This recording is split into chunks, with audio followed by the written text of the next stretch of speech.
ქართული ოცნება სასამართლო დარბაზებში ვიდეო და აუდიო გადაღებების აკრძალვას აპირებს. ინიციატივა, რომელსაც პარლამენტის ბიურომ უკვე მისცა მსვლელობა, მოქალაქე ავთანდილ კახნიაშვილს ეკუთვნის. კახნიაშვილი თურმე იმის გამო შეწუხდა, რომ სასამართლო პროცესების საჯარო ჩვენება ძალოვანების რეპუტაციას ჩრდილს აყენებს. ის დასაბუთებაში ჯერ მიხეილ სააკაშვილისა და ხაზარაძე ჯაფარიძის პროცესებზე გაკეთებულ პოლიტიკურ განცხადებებზე მიუთითებს. მოგვიანებით კი წერს, რომ პარლამენტისთვის მიმართვა მას შემდეგ გადაწყვიტა, რაც აქციებზე დაკავებული აქტივისტები სასამართლოს ხდომები ნახა.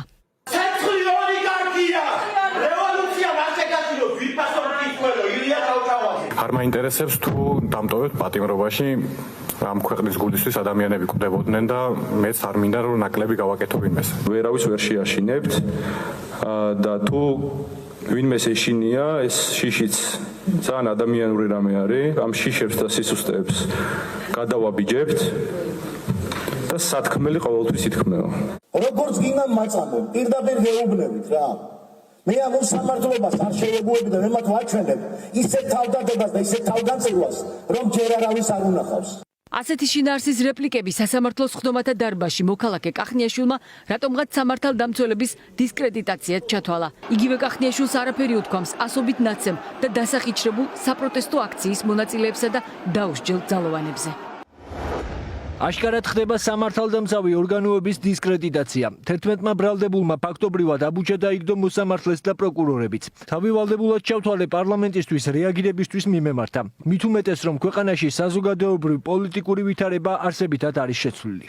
თუკი ოცნება ამ ინიციატივას გაიზიარებს, ეს ნიშნავს, რომ დაუბრუნდება 2012 წლამდელ პერიოდს, როცა სასამართლოს დარბაზებში ვიდეო აუდიო გადაღება აკრძალული იყო. შეზღუდვა ოცნებამ ხელისუფლებაში მოსვლისთანავე გააუქმა, რითიც მათი მთავრობის დემოკრატიულობას და გამჭვირვალეობას უსვამდა ხაზს. დემოკრატიის თამაში ოცნებას ახლა აღარ სჭირდება. სასამართლო დარბაზებში პროკურორებისა და პოლიციელების განცხადებები და მასზე საზოგადოების რეაქცია კი დისკომფორტს უქმნის. იურისტები აცხადებენ, რომ ინიციატივის კანონად ქცევა მსჯავრდებულების უფლებებს დაარღვევს. როდესაც მედია, ერთი მედიაც კი არ იქნება პროცესზე წარმოდგენილი და ვერ გააშუქებს, ვერ გადაიღებს ფოტოს, ვერ გააშუქებს ვიდეოს სახით, პროცესზე მიმდინარე მოვლენებს, ფაქტობრივად იმ ბიჭების საქმე, რომელთა მიმართაც დაწყებულია მტკიცებულებების გარეშე სისხლის სამართლებრივი დევნა, წარმოუდგენელ მდგომარეობაში აღმოჩნდებიან, ვინაიდან მათი სიტყვა ვერ იქნება მოსმენილი იმ საზოგადოების მხრიდან, რომლებიც ფაქტობრივად თითოეულ სიტყვას ელიან უკანონოდ დაკავებულ პირთა მიერ. ეს პირდაპირ ეწინააღმდეგება თვითონ სისხლის სამართლის პროცესის საჯაროებას, რაც ფუნდამენტურ პრინციპს უშლის საფუძველს სამართლიან სასამართლოს უფლებას. სახელმწიფოს წარმომადგენლები, რომლებიც გამოდიან ამ პროცესზე, შეუძლებელია ჩვენ ვისაუბროთ მათ დისკრედიტაციაზე, იმიტომ რომ ისინი ბუნებრივია საუბრობენ იმ პოზიციებზე, ხო, რომელიც გათვალისწინებული არის რეგულაციებით და რა თქმა უნდა შეუძლებელია რომ ჩვენ გავამართლოთ ასეთი საქმეების დახურვა, პროცესების დახურვა სხვადასხვა სახელმწიფო დაწესებულების წარმომადგენელთა დისკრედიტაციის მოტივი. ნებისმიერი კანონპროექტი, რომელიც შემდგომ კანონად იქცევა, შეზღუდავს მათ შორის ჩემი და ქვეშყოფი პირის ან სხვა ნებისმიერი პირის სხდომის საჯაროების პრინციპს, ეს წინააღმდეგობაში მოვა თავისთავად სამართლიანი სასამართლოს განხილვის უფლებასა, რაც რა თქმა უნდა დაარღვევს კონვენციის მე-6 მუხლსაც.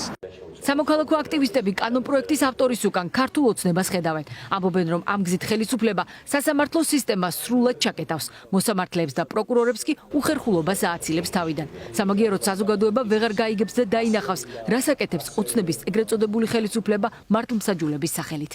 ეს არის კიდევ ერთი საშუალება, რომ მეტი манипуляციის საშუალება ქონდეს ქართულ ოცნებას სასამართლოში და ამ კლანს მურუსიძე ჩინჩალაძის სანქცირებულ სასამართლოს, რომელიც ხვათა შორის წინა ხელისუფლების გადმონაშთია, რომელსაც ესე აპროტესტებდა ქართული ოცნება. ასე რომ ეს არის კიდევ ერთი რეპრესია და კიდევ ბევრს მივიღოთ მომდევნო დღეების განმავლობაში და აუცილებლად საჭირო როგორც მომიტინგეების, ისე ოპოზიციის და მთელი სპექტრის ვაბანკზე წასვლა, იმიტომ რომ მართლა ქვეყანას კარგავ ძალიან კარგად ჩანს თითოეულ სასამართლო პროცესზე სიმართლე საით არის და საით არის რაღაც მიკერძო საით არის ფულზე დახამება და ასე შემდეგ და ამას ქართული საზოგადოება კარგად ამჩნევს, მათ შორის მათი მხარდამჭერებიც ხედავენ. ყველა სასამართლოზე ნავიაროთ, მაქსიმალურად უნდა გამოვიტანოთ იქიდან ინფორმაცია, მათი სიტყვები, მათი წერილები და პატიმრები არიან ეს ადამიანების 44 ადამიანი, ვინც ჩვენ სინდის და გამოსდღეს ინახავენ.